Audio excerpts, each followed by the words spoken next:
La máquina de coser industrial, abandonada por más de 20 años en el corazón de la fundición antigua, comenzó a funcionar sola, y no había ni un ápice de electricidad en esa vieja fábrica, solo el calor sofocante del desierto de Chihuahua y un miedo que te congelaba el alma en el pecho de Elena.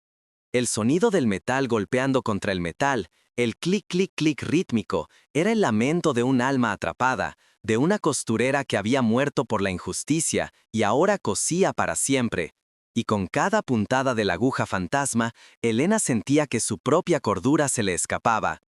Ella, la aguja, la costurera más rápida de Ciudad Juárez, estaba escondida allí con su nieto para huir de la miseria y la calumnia, pero descubrió que no estaba sola. Había una presencia que conocía el secreto de su despido, que podía desbaratar todo su trabajo con una única y silenciosa puntada de aguja en medio de la noche. ¿A poco crecen espantos que claman por justicia? ¿Aguantarías el sonido de una máquina de coser que te persigue, que sabe tus errores más profundos y los revela en la oscuridad? Pero lo peor no era el sonido, sino lo que el pequeño Mateo, su nieto, comenzó a dibujar, la figura de una mujer sombría con las manos manchadas de aceite, que le susurraba que el error no fue de ella, y Elena supo que el alma de Esmeralda, la costurera muerta, se estaba comunicando con el único tesoro que la mantenía viva. Esta no es una simple historia de fantasmas, es un cuento de justicia divina y de una mujer que fue forzada a elegir, usar el terror del espanto a su favor para sobrevivir o arriesgarlo todo para liberar un alma que sufrió una injusticia tremenda. Prepárate para escuchar el secreto más oscuro de Ciudad Juárez. El silencio más profundo no siempre es el que calma el alma, a veces es el que precede al grito más doloroso. Y fue un silencio pesado y lleno de polvo rojo de Ciudad Juárez en 1948 el que se tragó a Elena Sánchez. Ella era conocida en el barrio de La Chaveña por su precisión y rapidez, ganándose el apodo de la aguja, pero en ese año el único sonido que escuchaba era el de su propia respiración acelerada. A sus 38 años, con las manos curtidas por el trabajo honrado, había sido escupida por la fábrica textil donde sirvió por más de una década, cargando la calumnia de un error que jamás cometió. Y ahora, la desesperación de perder a su nieto la forzaba a tomar una decisión que rayaba en la locura. Elena estaba parada frente al portón de la fundición antigua, una fábrica de uniformes clausurada que, decían las malas lenguas, estaba embrujada por el lamento de las almas de los obreros injusticiados, un lugar que se había vuelto más leyenda que edificio, pero que para ella representaba la única oportunidad de mantener al pequeño Mateo, su tesoro de 7 años, lejos de la calle y de los servicios sociales. Era un edificio gigantesco de ladrillo frío y ventanas rotas, engullido por el desierto en las afueras de la ciudad, tan aislado que el polvo parecía haber construido una muralla de olvido a su alrededor. Y la decisión de entrar allí, de esconderse en ese capullo de concreto y sombras, era el último recurso de una madre que había perdido una hija y se negaba a perder un nieto. Apretó la pequeña mano de Mateo y sintió la urgencia de ese momento. O la fundición la tragaba, o la calle se llevaría a su nieto para siempre.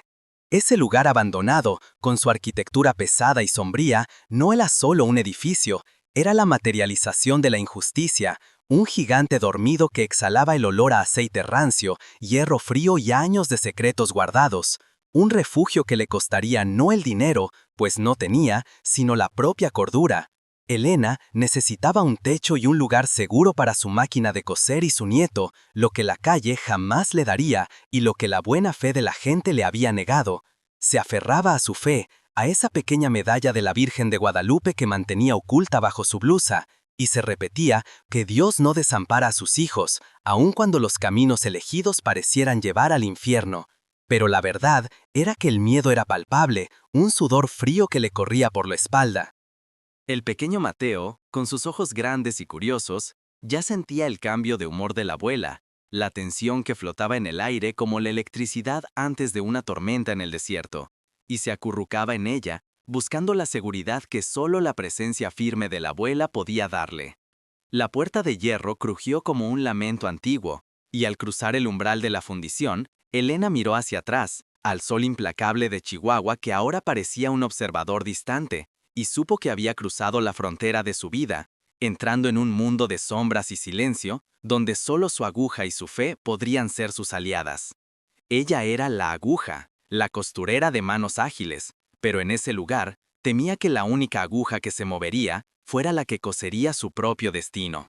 Lo que le esperaba allí no era solo la soledad de un edificio abandonado, sino algo que resonaba con su propio dolor, un lamento que parecía venir del pasado injusticiado del lugar, y pronto descubriría que no estaba sola en ese laberinto de metal y oscuridad. El pequeño Mateo, con la inocencia de sus 7 años, preguntó si ese lugar tan grande sería su nueva casa, y la voz de Elena tembló al responder que sí, que era lo mejor que podían tener en ese momento, la única fortaleza que podían levantar contra el mundo cruel que los había abandonado. Hizo una plegaria silenciosa, pidiendo la protección de la Virgen Santísima para su nieto y para ella, y juró que haría lo que fuera para que él no sintiera el dolor del hambre y el abandono que ella sentía en ese instante. La fábrica clausurada, con sus techos altísimos y sus pasillos que se perdían en la penumbra, parecía un barco fantasma encallado en el desierto, y Elena escogió un rincón pequeño, cerca de una ventana que todavía tenía algunos vidrios, para instalar su máquina y las pocas posesiones que les quedaban. La luz tenue de la tarde se filtraba por las rendijas, iluminando el polvo suspendido en el aire, y el olor a grasa y herrumbre era tan fuerte que casi podían masticarlo, pero era un olor a trabajo, a sudor, a vida, interrumpida, y eso le daba una extraña sensación de familiaridad, de que estaba en un lugar que conocía el dolor de la labor. Ella sabía que necesitaba empezar a coser lo más rápido posible, aceptar pequeños trabajos para vecinos distantes o a través del viejo relojero que le había alertado sobre el lugar, pero la máquina de coser, que era su instrumento de salvación, parecía demasiado pesada en ese suelo de concreto frío. Había una tensión en el aire que no era solo el miedo al desamparo, sino la sensación de estar siendo observada, y Elena lo ignoró, enfocándose solo en su objetivo, proteger a Mateo y coser un nuevo futuro, puntada por puntada en ese lugar de leyendas sombrías. Ella compró esa hacienda abandonada por solo $5, pero algo oscuro la esperaba allí. Antes de seguir, cuéntame en los comentarios de qué país o ciudad me estás escuchando hoy, y suscríbete al canal para no perderte las próximas historias. El barrio de La Chaveña, aunque estaba a una distancia considerable de la fundición, era el lugar donde el alma de Elena aún residía, un sitio de gente sencilla, de casas de adobe y tejas rojas, donde el olor a tortillas y frijoles cociéndose se mezclaba con el olor fuerte a grasa de las fábricas cercanas, pero ahora estaba aislada, lejos de las miradas curiosas, y peor aún, lejos del chismorreo que le había deshonrado, pero también lejos de la poca compañía que le quedaba. El cambio a la fábrica fue un acto de desesperación y un testamento a su terquedad, una negativa a aceptar la caridad o la humillación de haber sido acusada de desviar material, una mentira que la hizo perder su empleo y su reputación en un abrir y cerrar de ojos, y la única razón por la que no se había desmoronado por completo era la presencia silenciosa de Mateo. Recordaba el dolor punzante de la pérdida de su hija, la madre de Mateo, en un accidente trágico que la dejó con un vacío en el pecho y una responsabilidad que la aterrorizaba y la motivaba en igual medida, una herida abierta que el tiempo no había podido cerrar. Elena era una mujer de rutina, de reglas, y el desorden y el silencio fúnebre de la fundición la atormentaban, pero se forzaba a mantener un orden espartano en el pequeño rincón que habían delimitado, enseñándole a Mateo que la dignidad no se pierde por la pobreza, sino por la falta de carácter. Limpió el suelo de concreto con agua y jabón que había traído, y colgó un pequeño crucifijo en la viga más cercana, buscando protección divina contra lo que fuera que el lugar guardara, intentando transformar ese refugio de desesperación en un hogar. La vida en la fundición estaba marcada por el ritmo lento y el calor opresivo de Chihuahua, donde el sol de la mañana entraba con furia por las ventanas rotas, transformando el interior en un invernadero de metal y cemento, y los únicos sonidos eran el zumbido insistente de las moscas y el ruido de su propia máquina de coser, un sonido que intentaba mantener lo más discreto posible, por miedo a alertar al vecindario sobre su presencia ilegal. Elena se dedicaba a coser prendas de ropa sencillas y remiendos para pequeñas tiendas de Juárez que aceptaban sus servicios a cambio de unos pocos pesos y la promesa de discreción, y cada puntada que daba era una oración silenciosa por la supervivencia, un acto de resistencia contra la miseria que amenazaba con engullirlos. Su orgullo era su escudo y su maldición, pues le impedía pedir ayuda, doblegarse ante la injusticia, pero también la alejaba de la solidaridad que el pueblo latinoamericano siempre ha demostrado en momentos de dificultad. Sentía el peso de ser la aguja, que ahora cosía en la oscuridad, escondida como una criminal, y la culpa por haber fallado en darle un futuro mejor a su nieto, la carcomía por dentro, una voz susurrante que la hacía dudar de su propia capacidad de ser madre y abuela. Era el año de 1948, un tiempo de grandes esperanzas y profundas desilusiones, y Elena sentía que se había quedado atrapada en el lado sombrío de la frontera, donde la promesa de una vida mejor se disolvía como agua en el desierto. La casa de adobe donde vivían antes era humilde pero llena de vida, con el olor reconfortante de tamales de maíz cociéndose y la risa de los vecinos, pero la fábrica abandonada era fría e impersonal, un gigante sin corazón, donde incluso el aire parecía tener miedo de moverse. Elena intentaba crear una rutina para Mateo, leyéndole historias de la Biblia y enseñándole las letras en el suelo polvoriento, pero el niño, aunque silencioso y obediente, parecía absorber la melancolía del lugar, dibujando figuras sombrías con tiza que ella intentaba borrar tan pronto como él se distraía, pero las imágenes permanecían en su mente. Observaba el paisaje de afuera, el desierto impiadoso de Chihuahua, los cactus espinosos y las montañas áridas que se erguían en el horizonte, y veía un reflejo de su propia vida, dura, resiliente, pero esencialmente solitaria y llena de peligros escondidos bajo la superficie. La fábrica había sido construida en los años 20, una construcción robusta con un toque colonial en su diseño, pero el abandono había corroído su belleza, dejando solo la estructura pesada y las leyendas sobre lo que había pasado allí, historias que las viejas rezanderas del pueblo contaban en voz baja, hablando de obreros que nunca volvieron a casa y de accidentes inexplicables que la gerencia de la época había barrido bajo la alfombra. Cada noche, antes de dormir, Elena pedía a Mateo que rezara con ella, buscando en la fe el refugio que el mundo les había negado,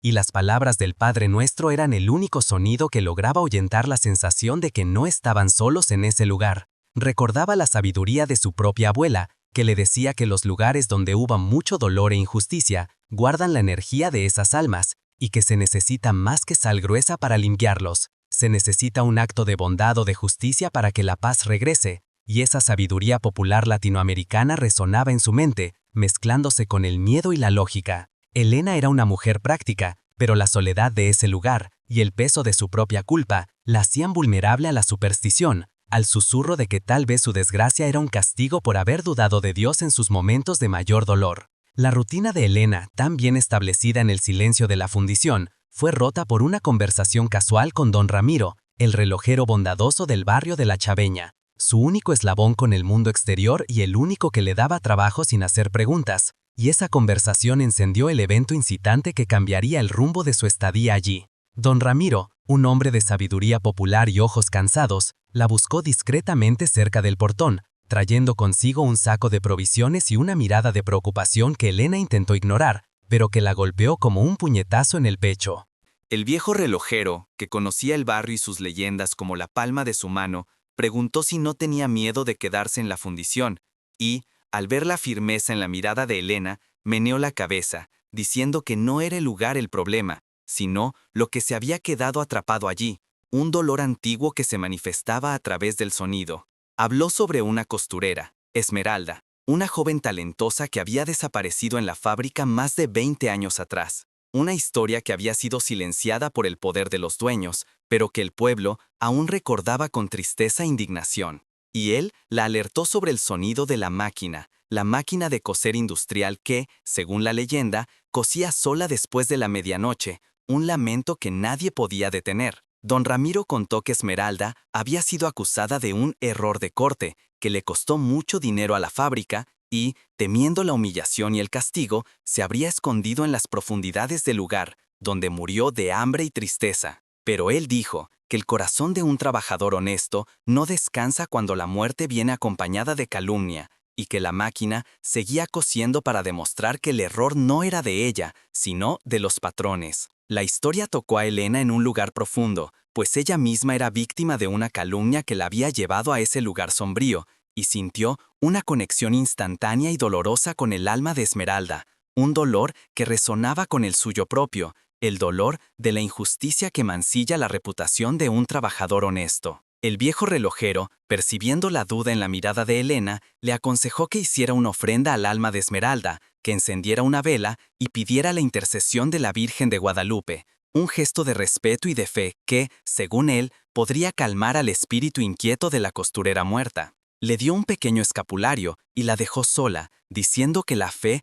era el único refugio contra las sombras que la codicia humana deja atrás, y la recomendación del viejo sabio, que venía de una tradición profunda de creencias latinas, quedó martillando en la cabeza de Elena. Esa noche, el miedo se transformó en curiosidad, y la curiosidad se transformó en una necesidad urgente de saber la verdad, de entender la injusticia que había aprisionado a Esmeralda, y Elena se vio determinada a descubrir qué había de real en la leyenda, no por curiosidad morbosa, sino por solidaridad de alma, por saber en carne propia lo que es ser calumniada y desechada como basura. Miró a Mateo, que dormía plácidamente bajo una manta gastada, y pensó en la fragilidad de la vida y en la injusticia que puede destrozar familias enteras, y la protección de su nieto se volvió aún más urgente, pero ahora esta protección también incluía la búsqueda de una verdad que podría liberar el espíritu de la joven costurera. La decisión de Elena fue firme y racional, mezclada con la fe inquebrantable que la caracterizaba. No huiría del lugar que le ofrecía refugio,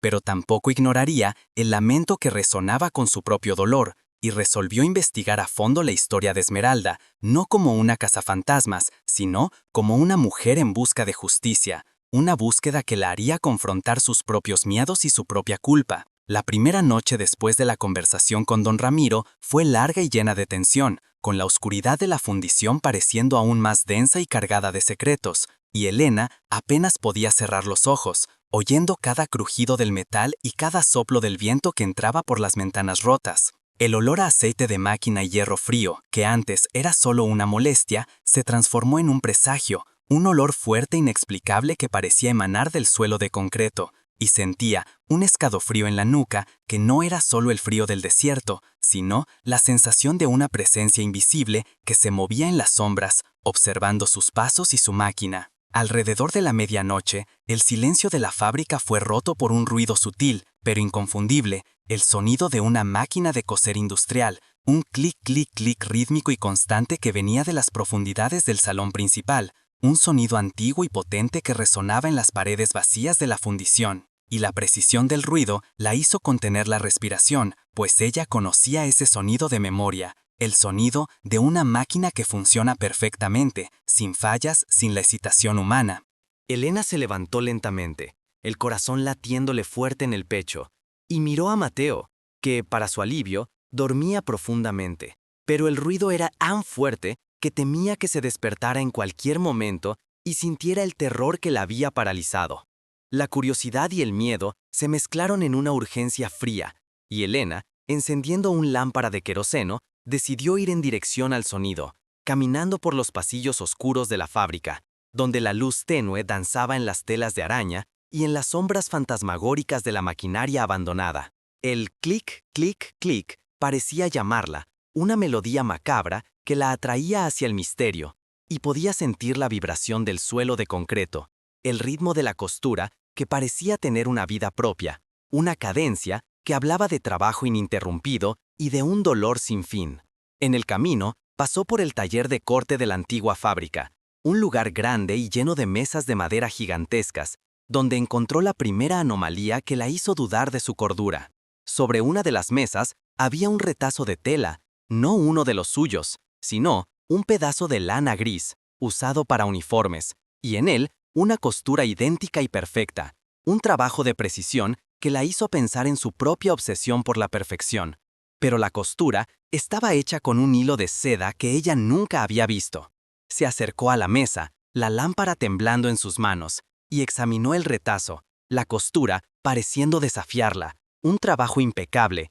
de una habilidad que ella reconoció y temió, la costura de una aguja que había muerto de injusticia. El sonido de la máquina cesó abruptamente, y el silencio que siguió fue aún más aterrador que el ruido, un vacío que parecía tragarse la luz y el aire, y Elena se quedó parada en medio del salón de corte, sintiendo el peso de esa presencia invisible que sabía sobre su perfección y su dolor. Corrió de vuelta a su pequeño rincón, el retazo de tela escondido en su bolsillo, y al acostarse junto a Mateo, Intentó calmar su corazón, pero el sueño no venía, y se preguntaba si ese no era el castigo por haberse escondido en un lugar de dolor e injusticia, una punición por su propia culpa y desesperación. A la mañana siguiente, Mateo despertó asustado, dibujando con tiza una figura sombría, una mujer con la cabeza inclinada sobre una máquina de coser, y dijo, con la voz infantil y soñadora, que la señora que cose en la oscuridad me dijo que el error no fue de ella, abue,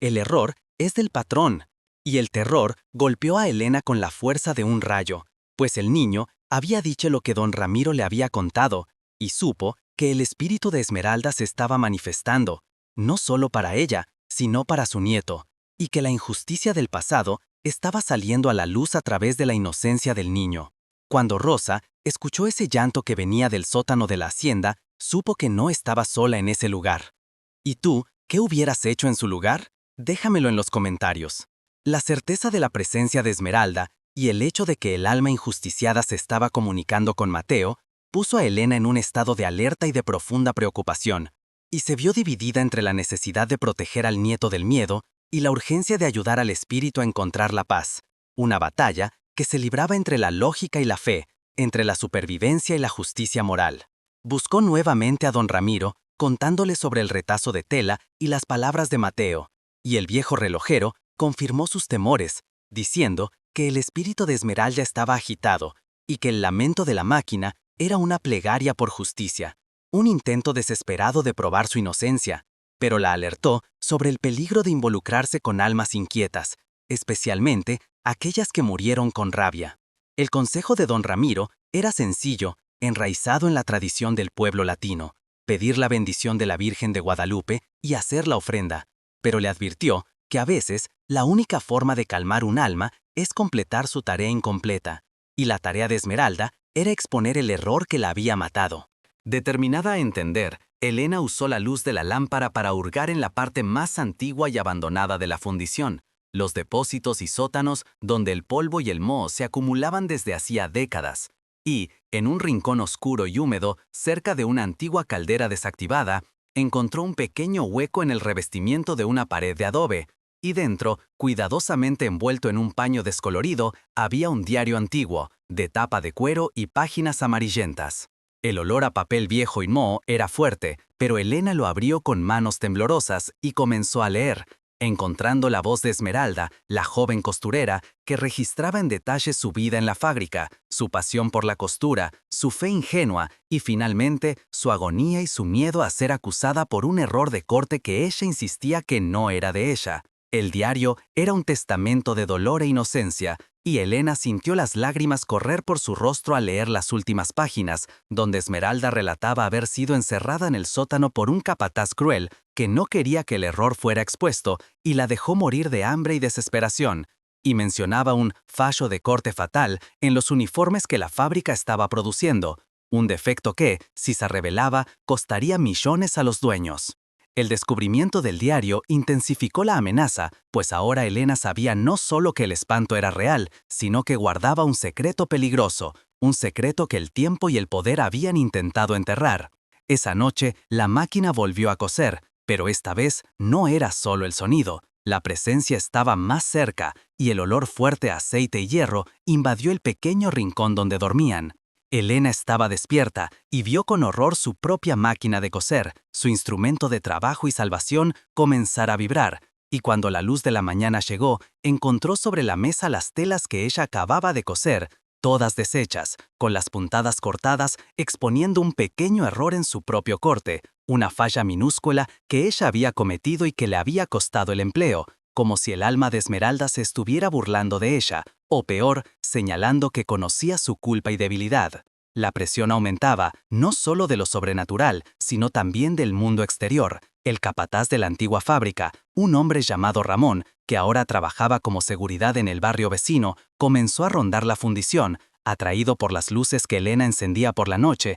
y, posiblemente, por el sonido de la máquina, que aunque invisible, resonaba en el silencio del desierto. Ramón era un hombre grande y sombrío, con una mirada de desconfianza y avaricia, el mismo hombre que Esmeralda mencionaba en su diario como su verdugo, y Elena supo que la amenaza era doble, el fantasma que la acechaba y el asesino que la buscaba. Estaba atrapada entre el lamento del alma injusticiada y la malicia del hombre cruel, y el ruido de la máquina, que se volvía cada vez más fuerte e insistente, parecía un tambor llamando la atención a Ramón hacia su presencia. El enfrentamiento inevitable ocurrió en una noche oscura y sofocante, cuando el calor de Ciudad Juárez parecía apretarle el pecho y el aire estaba cargado de electricidad y miedo, y Elena supo que había llegado el clímax de su travesía en la fundición antigua. El sonido de la máquina era ensordecedor, un frenesí de clic, clic, clic, que parecía gritar por justicia. Y Mateo, asustado, lloraba y se aferraba a la abuela, señalando hacia el centro del salón donde la oscuridad parecía condensarse en una sombra disforme, pero palpable, la manifestación del alma inquieta de Esmeralda. En ese instante exacto, el portón de hierro de la fábrica fue forzado con un estruendo violento. Era Ramón, el antiguo capataz y ahora guardia de seguridad, que, atraído por el ruido y la sospecha de robo, invadía la fundición con un lámpara en la mano y una mirada de odio y codicia, decidido a acabar con cualquier presencia que pudiera amenazar sus secretos. Ramón, ciego por la rabia y la certeza de que Elena era una ladrona, avanzó hacia el pequeño rincón donde ella y Mateo estaban encogidos, pero fue interrumpido por algo que él no podía ver, pero podía sentir, la presencia fría y paralizante de la sombra de Esmeralda que se alzaba entre él y Elena, concentrando su furia en el capataz, no como un fantasma clásico, sino como un peso opresor que lo hacía tambalearse y gritar de pavor. El enfrentamiento inevitable ocurrió en una noche oscura y sofocante, cuando el calor de Ciudad Juárez parecía apretarle el pecho y el aire estaba cargado de electricidad y miedo,